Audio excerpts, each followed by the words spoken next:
Je m'appelle Charlotte, j'ai bientôt 50 ans et je suis juriste spécialisée en droit financier.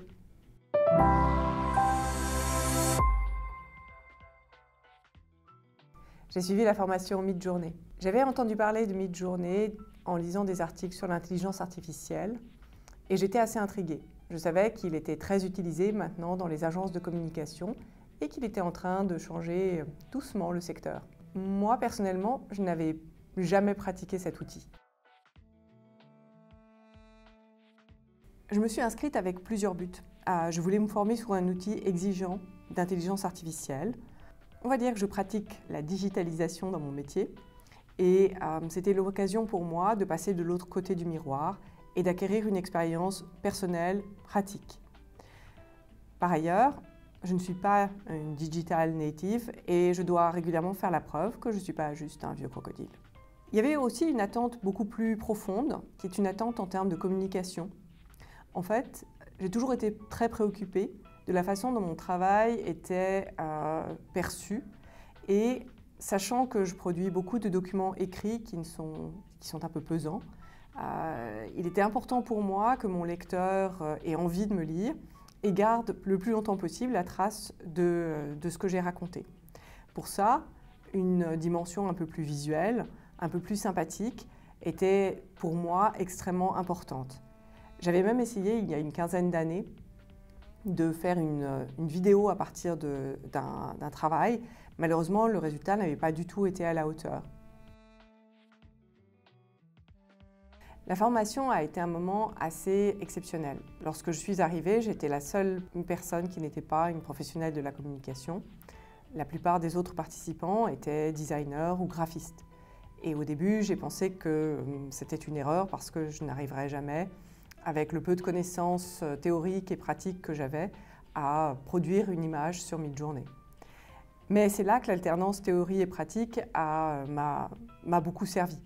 Parce que la partie théorique n'était pas seulement une question de fonctionnalité informatique, mais également une réflexion sur la construction de l'image et un enseignement express de communication visuelle et numérique.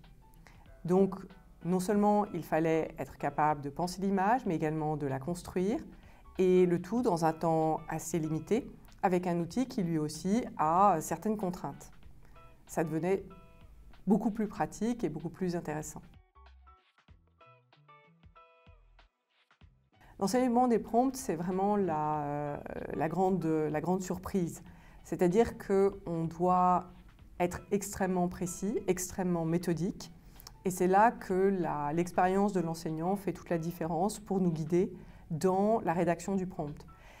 Dans la précision et la méthode, il faut d'abord effectivement parler du sujet, être extrêmement précis sur le sujet, son cadrage, son atmosphère, sa chaleur, les couleurs, tout ce qui va décrire au plus précis la typologie de l'image. Ce qui va être également extrêmement important, ça va être dans cette précision d'aller jusqu'à une précision très matérielle. Est-ce qu'on veut un dessin au crayon? Est-ce qu'on veut une peinture? Est-ce qu'on veut une photo? Si on veut une photo, avec quel type d'appareil a-t-elle été réalisée?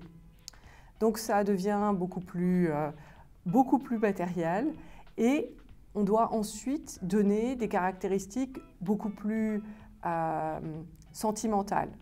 Quelle doit être l'impression générale qui doit se dégager de l'image? Comment est-ce que cette impression doit se manifester? Quelle expression le visage doit-il recouvrir s'il s'agit d'un personnage ou quelle va être l'ambiance d'un paysage?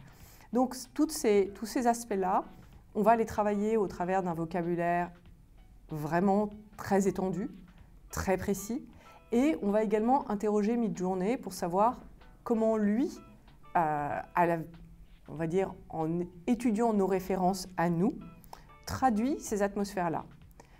Si telle ou telle toile ou tel artiste est une source d'inspiration pour vous, notamment justement dans ces questions d'atmosphère, faire travailler Midjourney et interroger Midjourney sur comment est-ce qu'il perçoit telle toile ou telle photo va vous donner un vocabulaire qui va permettre de l'orienter. Typiquement, certaines peintures vont être considérées par Midjourney comme orientalistes, ce qui n'est pas du tout quelque chose qui vous avait sauté au visage lorsque vous les avez regardées et que vous les avez appréciées. Or, l'emploi de ce terme d'orientaliste dans le prompt va probablement donner une touche encore différente à ce que c'était et va permettre à Midjourney de produire des rendus qui sont plus intéressants et beaucoup plus personnels.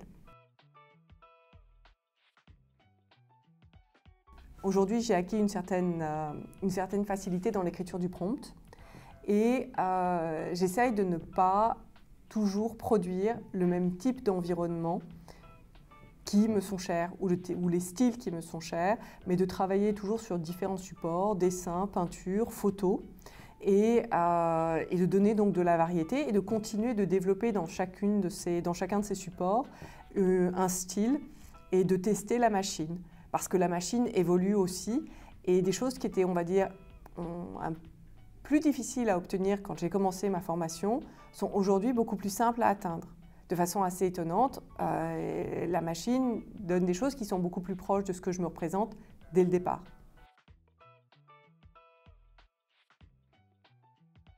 Alors j'ai choisi pour le travail d'atelier le thème du postier qui sonne à une maison hantée. Et comme j'aime la peinture classique, eh bien, je me suis dit que c'était l'occasion de tester Midjourney là-dessus.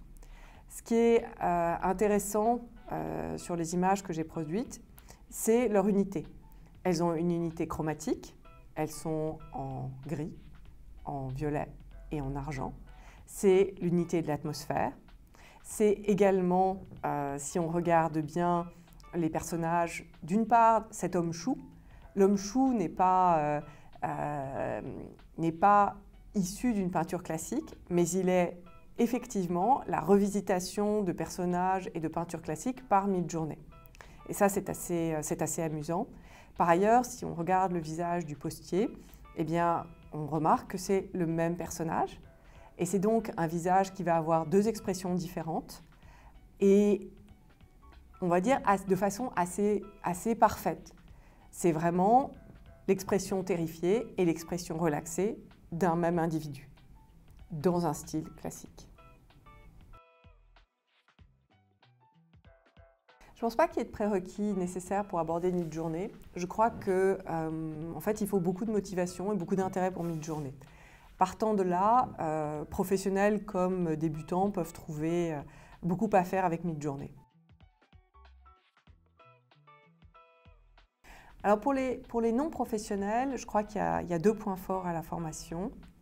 D'abord, on sort en ayant acquis un savoir-faire directement en lien avec l'intelligence artificielle.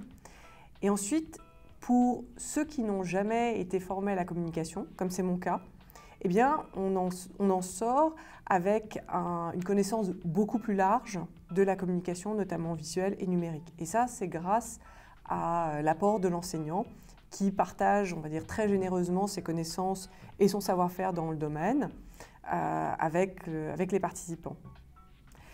Par ailleurs, dans l'environnement de CAD School, qui est un environnement tout à fait professionnel, on peut échanger justement sur les meilleurs outils, leur degré d'accessibilité, les avancées et les opportunités qui s'ouvrent pour des gens qui ne sont pas des professionnels de la communication d'acquérir un savoir-faire dans ces outils-là et donc d'augmenter ses propres capacités dans le domaine.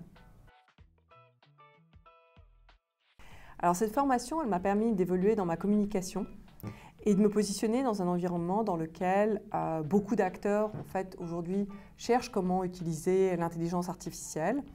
Et moi, je peux dire que je me suis ouverte au sujet, qu'aujourd'hui, j'ai acquis une compétence dans ce domaine et que cette compétence me permet de mettre en valeur mon travail de manière originale. Mon domaine d'activité n'est pas le domaine le plus central aujourd'hui pour l'intelligence artificielle et j'ai quand même réussi à employer cette intelligence artificielle pour effectivement me distinguer dans cet environnement-là. Je dirais que Midjourney a une dimension tout à fait magique. En fait, poser quelques mots sur un prompt et voir une image apparaître, ça a quelque chose de merveilleux. Par ailleurs, il y a une dimension qui est très ludique, parce qu'effectivement, on va pousser la machine, on va la tester avec des nouvelles possibilités, on va voir apparaître de façon assez immédiate le résultat. Mais ça permet aussi de mettre les choses en perspective et de se rendre compte que la communication, ça reste un métier en soi et que Midjourney permet de s'approprier un morceau de cette communication. Et c'est probablement un morceau assez indispensable de la communication numérique. Donc, je crois que rien que pour cet aspect-là, ça vaut la peine. Bien que grâce à Midjourney, je peux tracer ma route dans l'économie de l'attention, sans personne et pour un peu plus de 50 francs par mois.